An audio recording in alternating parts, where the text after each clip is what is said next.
So, with all of our collected lives and all the palaces completed with the stones put in, we are now on our way to the final part of the game. Now that mower there, that just hit me, cheaply I might add, can only be seen with a cross. So this is why you really want to make sure you grab that cross.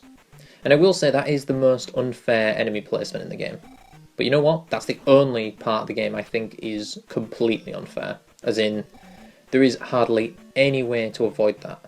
Unless you know it's coming and could quickly cast a spell in like a millisecond, you can't avoid that. But welcome to the most infamous part of the game next to Death Mountain. Now everyone goes on about Death Mountain, or the Great Palace Path, when they talk about how difficult this game is. And I will not disagree. Both of these parts of the game are easily the two hardest, and neither one of them should be taken lightly. You want to stock up on lives for this place, because it's a long path, and if you die at any point and get a game over, you have to go all the way back. Now, if you've still not fully leveled up like I haven't, honestly, I recommend just make your way to the 8th palace. To the Great Palace, rather. Because this place is a nightmare. The mowers are very annoying.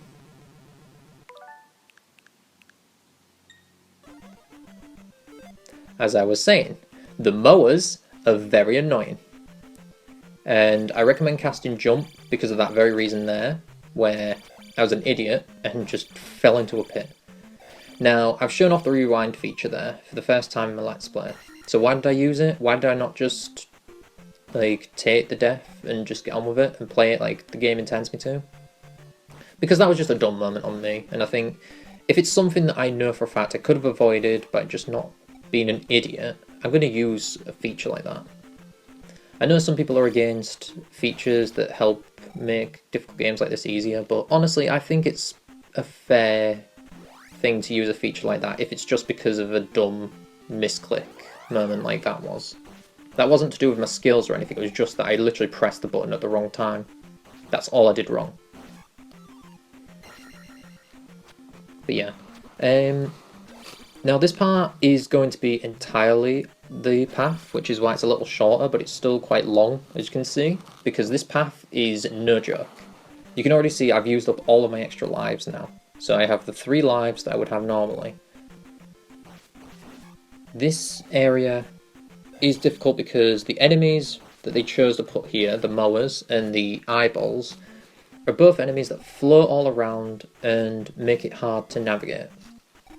So my best strategy for you is cast Jump to help get around the bottomless pits, and just keep on downward stabbing or upward stabbing the mowers when they're above or below you. Then when they're dealt with, try and get the eyeball monsters in a place where you have room to attack them. If you're not patient like I'm not, you might make mistakes like that there, where like an idiot decides to jump on a tiny little platform to fight it. But this is a place where I think most people's problems are because they're not patient enough.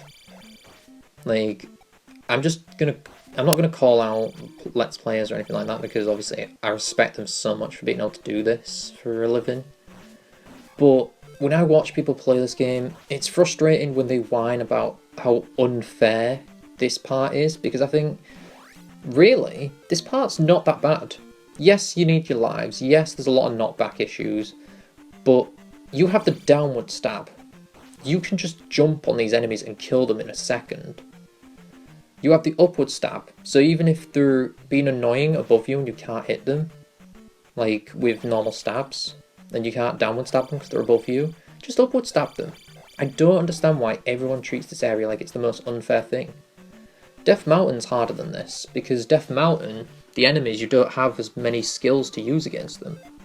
Whereas this part, you have all these spells, you have all this magic, and to give it away, as long as you make it to the Great Palace, you're safe, because the Great Palace will allow you to continue any time you want from there.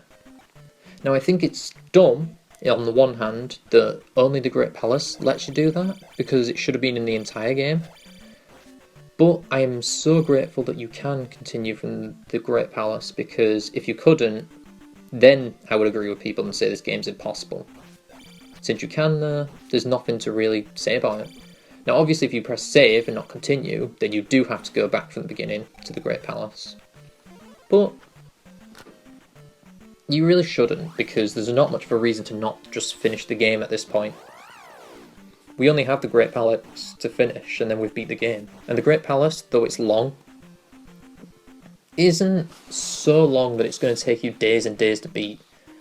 It won't even take you hours. At most, it might take half an hour. But that's really not that bad.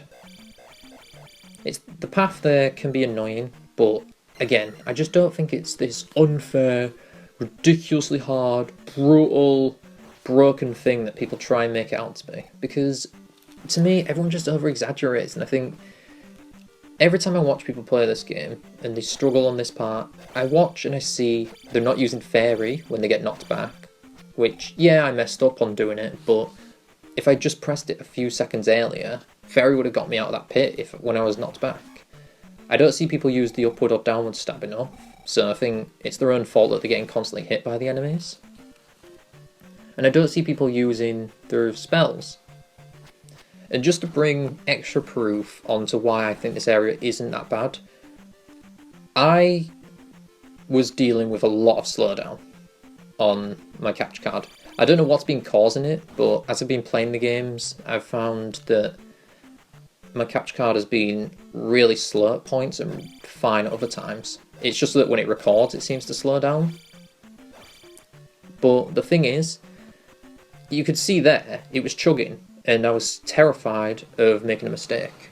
And I made a mistake there, true, because I just jumped without having the jump spell to get me across the pit.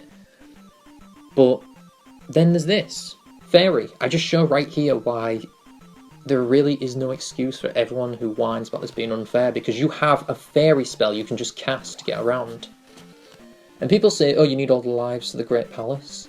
I'll tell you right now, you do not need all your lives to the Great Palace. The Great Palace has infinite continues, so you can just keep dying there and restarting. It's not too hard to get through once you know the path. And honestly, the Great Palace itself, despite having some really tough enemies, you can get plenty of top-ups here to help. But yeah, that's enough ranting and raving about why I think this game's not as hard as everyone goes on about. And that part wasn't as bad as I thought. So, yeah. Next time, we'll be exploring this final place, the Great Palace. So, thanks for watching, and take care.